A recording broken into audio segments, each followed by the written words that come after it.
8 দিন পরে নিখোঁজ থাকার পর ফিরে আসলেও এলাকার মহিলাদের দ্বারা লাঞ্ছিত ও অপমানিত হয়ে আত্মঘাতী গৃহবধূ। আমাদের সমাজ যে এখনো মধ্যযুগীয় ধ্যান ধারণা নিয়েই চলে তা সমাজের কিছু কিছু বিক্ষিপ্ত ঘটনা বারবার প্রমাণ করে। আর এই মধ্যযুগীয় বর্বরতার শিকার হয়েই আত্মঘাতী হলো এক গৃহবধূ। বিগত 8 দিন আগে নিখোঁজ হয়েছিল এক গৃহবধূ। এরপর ফিরে আসলেও সমাজের কড়া লাঞ্ছনা এবং অপমানের অভিমানে কীটনাশক খেয়ে আত্মঘাতী হলো এক গৃহবধূ। মর্মান্তিক এই ঘটনাটি ঘটেছে ফুলবাড়ি 1 নম্বর অঞ্চলের অধীন বকরাভিটায়। ঘটনা সূত্রে প্রকাশিত বিগত 8 দিন আগে বকরাভিটার স্থানীয় বাসিন্দা তাপস বর্মনের স্ত্রী সবিতা বর্মন নিখোঁজ হয়। তবে জানা যায় সবিতা দেবী এলাকারই এক বিবাহিত যুবকের প্রেমের ফাঁদে পা দিয়ে তার সাথেই ঘর ছেড়ে চলে গিয়েছিল। এই বিষয়ে তাপস বর্মন নিউ জলপাইগুড়ি থানায় নিখোঁজ সংক্রান্ত একটি অভিযোগও দায়ের করেন। এরপর 8 দিন পর সবিতা তার স্বামী তাপস বর্মনকে ফোন করে তাকে নিয়ে যেতে বলে এবং সাথে এটাও জানায় যে সে বিপদে আছে। এরপরই তাপস বর্মন তার স্ত্রীকে নিয়ে আসেন এবং নিজের শ্বশুর বাড়িতে রেখে দেন। এদিকে গোটা বিষয়টি এলাকার পঞ্চায়েত মালতী রায়কে জানান তাপস বাবু। এরপর পঞ্চায়েতের কার্যালয়েই সালিশি সভা বসার ছিল।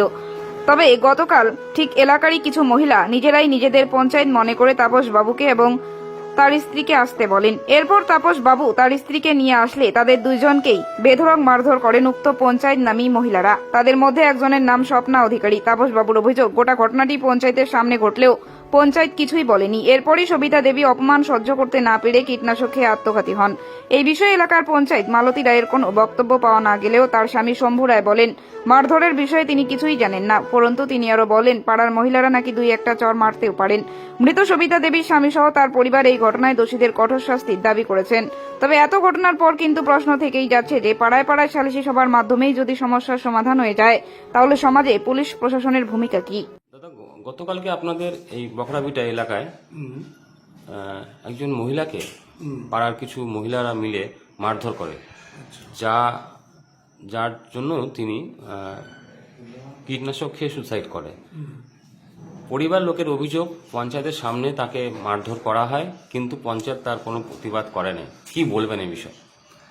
এই ব্যাপারে আমি যতটুকু খবর পাইছি, প্রথমে আসলো তোমার হয়ে গেলো যে ছেলেটা পালায় নিয়ে গেছিল ওখান থেকে কমপ্লেন আসলো ওর বউ, আর যার বউকে পালায় নিয়ে গেছে ওর স্বামী আসলো আমাকে কমপ্লেন দিল। কমপ্লেন দেওয়ার পরে এইভাবে 10 দিন চলে গেল, 8 দিন চলে গেল। তারপর রিপোর্ট আসলো যে ওদেরকে পাওয়া গেছে। তাই কিন্তু আমার বক্তব্যটা হলো যেহেতু 2 তরফ থেকে মিচিংডারি করছে, তা 2 তরফ থেকে মিচিংডারি করাতে কিন্তু পঞ্চায়েতের কোনো দরকার পড়ে না, কিন্তু হিসাবে ওদেরকে যাওয়ার দরকার থানাতে। তো ওরা থানাতে না গিয়ে চলে আসে পঞ্চায়েতের কাছে। পঞ্চায়েতের কাছে লাস্টে আমি চিন্তা ভাবনা করলাম যে তাদের সবাই মিলে বসে তোমার তাদের মীমাংসা যদি হয় তাহলে হয়ে যাক। তারপরে কি করলো, আমি তো তখন ছিলাম না, ওদের বাড়ির সামনে বসছিল সবাই, আর আশেপাশে বাড়ির আশেপাশে মনে করছেন মেয়ে ছেলে বা ধরি না ওই যার স্বামীকে দিয়ে পালাই গিয়েছিল ওর বউ এসে মনে করে একটা মারপিট খেচাল ঝগড়া হয়েছিল। ততক্ষণ অবধি আমি ছিলাম না। লাস্টে আমি যখন মনে করি মারপিট ঝগড়া খেচাল হয়েছিল তারপর আমি গেলাম ওখানটায়। তারপরে এখানে 10 মিনিট থেকে দাঁড়াইছি। তারপরে মনে করে ধরি না ওই বউ গেছিল, সবাইকে বললো যে আমি পেশাব করতে যাও। পেশাব করতে গিয়েই উনি কি করলেন, তোমার হলো কি সেটা বলে এটাকে অ্যাসিড, ও অ্যাসিড খাই দিয়েছে। অ্যাসিড খাই দিয়ে তো আমরা সবাই তো জানি, সবাই বাড়িতে থাকবো, সবার এসে থাকে, ফিনাইল থাকে, ফিনাইল খাইছে মনে করার জন্য গোবর জল টবর জল খাওয়ানোর পরে আমি যা দেখলাম তো সিরিয়াস অবস্থা। তারপর জাম্বুকে আমি বললাম বারবার করে যে তাড়াতাড়ি তুমি নিয়ে যাও, কিন্তু ও অ্যাসিডে খাইছে।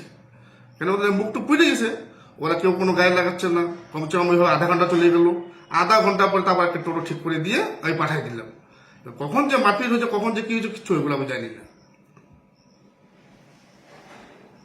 এতটুকুই আমার কাছে খবর আছে। এখন বাড়ির আশেপাশে যে মহিলারা যে একটা থাপড় টাপড় দিচ্ছে সেটা দিতেই পারে, পাশাপাশি এর আগে 2বার ঘটনা ঘটছে। উনার কি এই বিষয়ে আগেও কোনো কমপ্লেন বা এসেছিল? হ্যাঁ, এর আগে ছিল তো কমপ্লেন। আবার কোন ছেলেকে নিয়ে পালাই গেছিল, আবার বাড়িতে এসে লুকাইছিল, খাটের তলায় লুকাইছিল, সবাই মহিলাগুলো আবার ঘর থেকে বাড়ি করছে। এই বলে সবার পাড়ার কমপ্লেন হলো ওনাকে এখানে রাখবে না। আপনার নাম? আমার নাম শম্ভু রায়। আমার ওয়াইফ হলো তোমার হলো পঞ্চায়েত, ওনার হাজব্যান্ড আমি। এটা কোন জায়গা? এটা হলো বকরাভিটা।